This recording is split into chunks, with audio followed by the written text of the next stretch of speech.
Are you failing your perception check on these 5 obscure 5e D&D rules?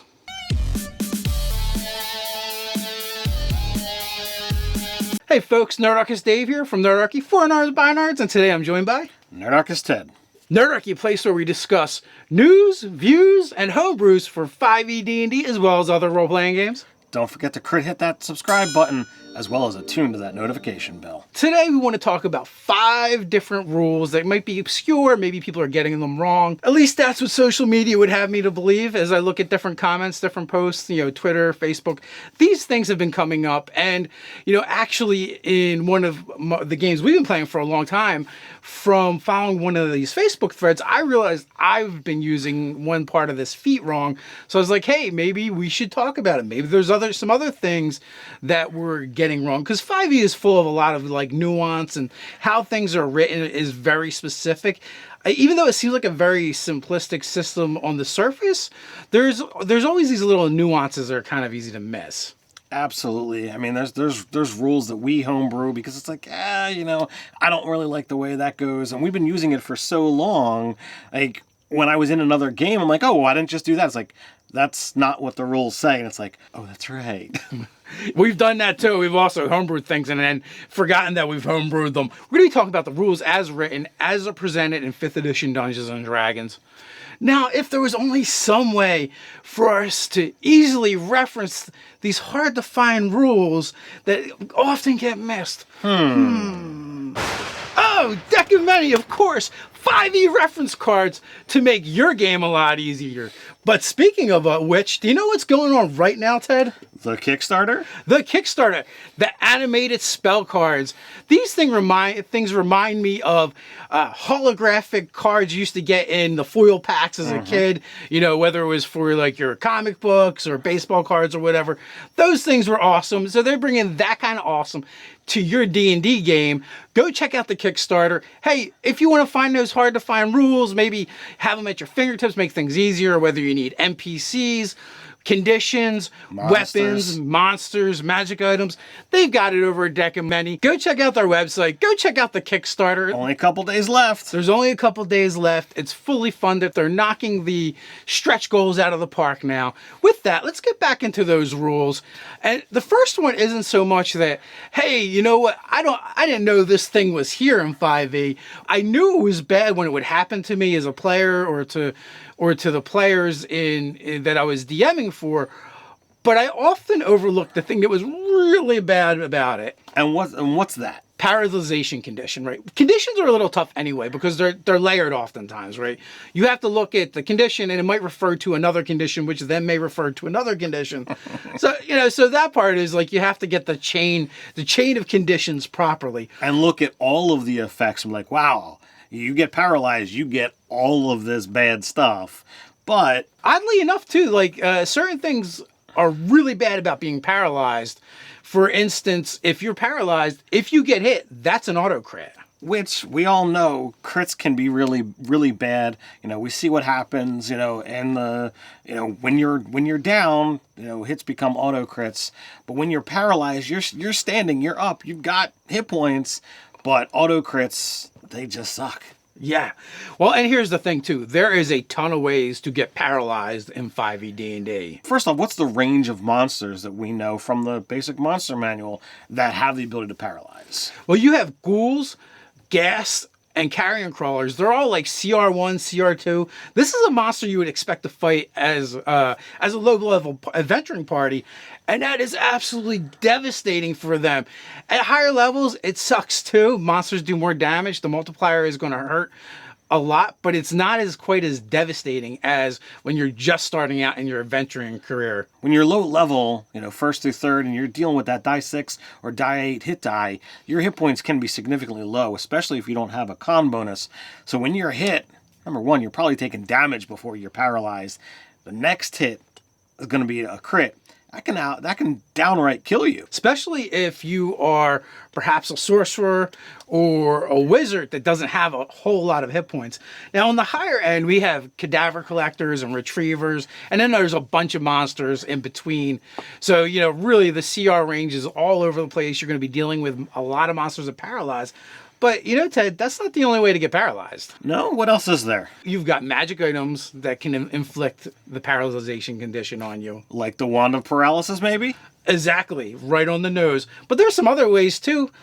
Look at the spell lists. I mean, you got to look at Hold Person and Hold Monster. Obviously, they're varied in level, but Hold Person is a low level spell, and you can be using that against your party as a GM pretty much right away. GMs and players out there, beware of the paralyzed condition. If you're a player, you don't want it. If you're a GM, use it sparingly because it could be a real downer for your party. Could be a real player killer.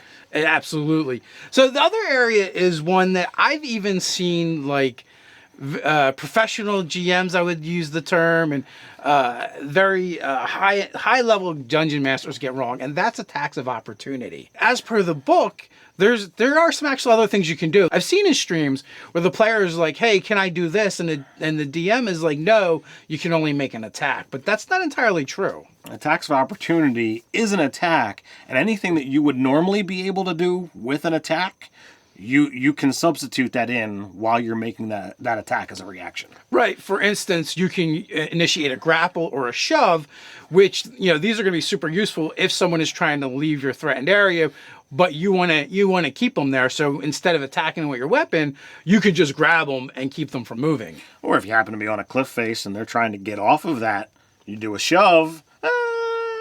Absolutely. Or, you can just have the sentinel feet and don't worry about it. Then it's even worse for them. So, that's an area that I think people overlook, that they have more options than they thought. As a GM, you might want to use this when your player is trying to move out of the threatened range as well. We all know when you've got a spellcaster trying to get out of range of an attack, that could be the perfect time. Like, nope, I'm going to keep you here. Oh, here's a nice little monster hug. So another area we wanted to talk about was counterspell. Counterspell, great thing. And if you watch the gameplays, I know I get this wrong sometimes. It's like, is it a skill check? Is it just a stat check? And first off, it's just a stat check. You only apply your spellcasting modifier.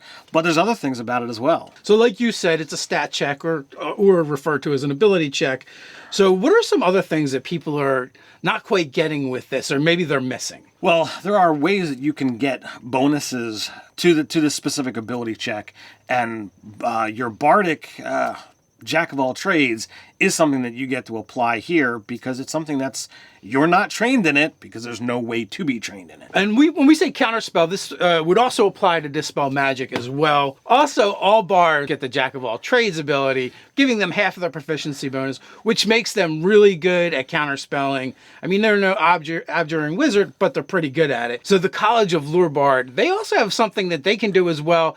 It's not quite as effective as counterspell, but do you know what that is, Ted? Is that the cutting words? It is cutting words. So if your enemy spellcaster has begun counterspelling your wizard, and maybe you're a College of Lure Bard and you don't have counterspell yourself, but you do have cutting words, you can throw that out there.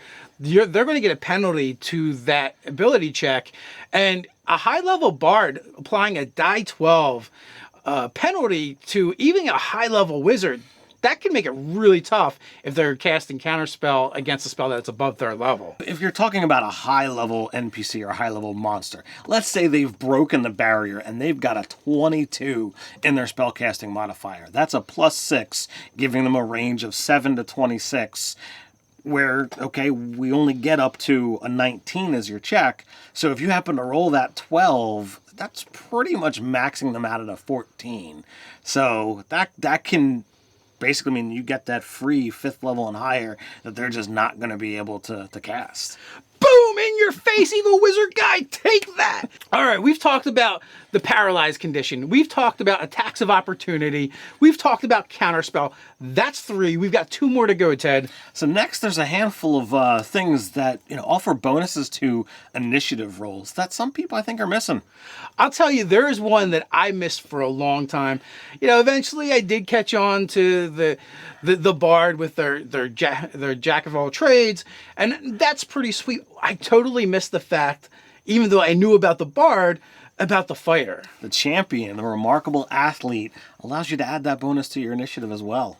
Which is pretty sweet. And one of the other things, while doing research for this video and kind of like pondering these obscure rules that I completely failed to recognize was the College of Lore Bard once again with his freaking cutting words. Cutting words. If you get it before combat is going, you can wind up getting the enemy to lower their initiative by that same die roll.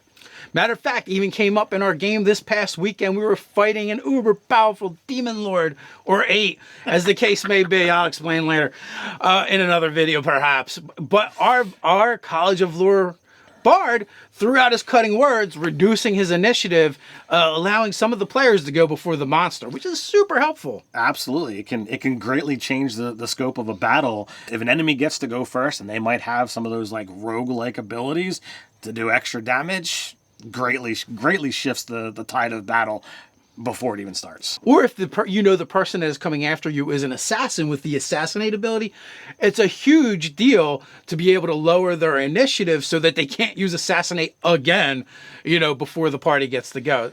It's huge. So the last one is near and dear to my own heart, Ted. And this is the one that you recently found out that you've been playing wrong in my game. And that's going to be War Mage. Do you want to get into that? Sure. I mean, I've only been playing wrong for like 3-4 years or so. I don't think you've had to feat that. So apparently I'm like, oh, cool. I have Warcaster for my War Mage. And I'm like, this is awesome because I have my shield. I have my axe. You're playing a Gish. You've got a fighter, Eldritch Knight mixed with wizards. Great way to get lots of spell casting and be able to get up there in melee and mix it up. But there's a huge problem. Even though the feat allows you to do somatic components while your hands are full, essentially, what it doesn't allow you to do is to manipulate material components for that spell. So that's a huge problem if you're talking about making a Gish. So this is something you're going to want to take into account. Now, there is a magic item, and it's common in Xanathar's Guide to kind of let you slap a gem onto an item and use it as a focus, which is going to help you as long as the spell doesn't have costly components. But it is something to be aware of. So going along this line of thinking, I did a little research, Ted, with D&D Beyond to figure out the breakdown for spells. All right, so, clearly there's a lot of spells that are out there. And, you're far more proficient having played a wizard in 5th edition Dungeons & Dragons. There can't be that many spells that have material components that you're going to want to use. All right, so I went to D&D Beyond. I put all the appropriate filters in, makes it super easy. So for a wizard, generally there is 16 pages that kind of come up on D&D Beyond for the number of spells that you have. Now, after the filters and getting rid of the material components, you're down to 4. 75% of your spells you cannot cast if you have your hands full. So if you're playing a Gish, you want to play, shield and weapon, you can't use 75% of your spells? Now, if you're not playing a wizard, it does get a little bit better. There's 24 pages. 11 pages have spells that you can cast without a problem, but I'm sure a bunch of them aren't even combat spells, so it's not going to make a difference for when you would use Warcaster. So really, if you're playing a Warcaster type, no matter what, there's more than 50% of your spells you just can't use in battle. Yes, so you're going to want to know this. Also, too, it brings up the point that actually the best War Mage isn't a mage at all.